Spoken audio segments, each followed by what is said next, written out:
This last weekend turned into a World War I, World War II, and Cold War movie marathon for my wife and I.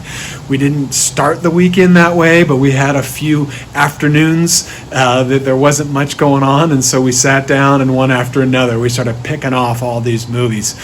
We watched a movie called The Bridge of Spies. It's a Tom Hanks movie set in the Cold War. Tom Hanks is defending a Russian spy. And in the first hearing, they're in the courtroom, and Tom Hanks turns to this Russian spy and he says, "Aren't you nervous? Aren't you concerned? Aren't you bothered by what's going on?" And the Russian spy's response was awesome. He turned to Tom Hanks and he's like, "Would it help? Would it make a difference?" And of course you laugh when you hear that because it's funny, but at the very same time you laugh because it's so true. Our anxieties and our fears and our anger and our frustration and all those emotions we have, are they making a difference? A lot of times they're not. And so I have to stop and go, hold on one second. Is this helping? All right, maybe not. We've been reading through the book of Exodus. And if you read Exodus 14 this week, I'm guaranteeing this verse jumped off the page at you. It's verse 14 of chapter 14 of Exodus. It says this: "The Lord will fight for you. You need only to be still." The Lord will fight for you. You only need to be still.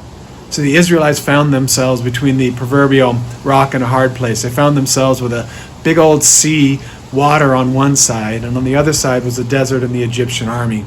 And as soon as they saw these two difficult places where there was no escape, they start complaining, they start blaming, they start saying all kinds of terrible things towards God. And God just says, "Stop. I know exactly where you're at, and I got you where I want you. I'm about to be glorified. All you need to do is be still. I will fight for you. You just need to be still." We have an amazing God, and He's proven Himself faithful time after time after time. I know that God has shown up in my life, and He has fought for me. He's fought to move me ahead. And my natural response is to hustle. My natural response is to advocate for myself. My natural response is to get anxious or frustrated or angry. My natural response is to go and fight and get after it. And yet this verse tells us, God says, "I will fight for you. You, Elliot, just need to be still."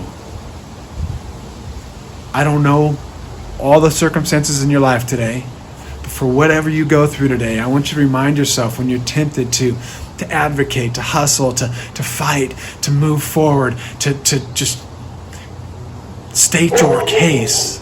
When you find yourself there, stop for a second and say, "I'm going to let God fight for me. All I have to do is be still.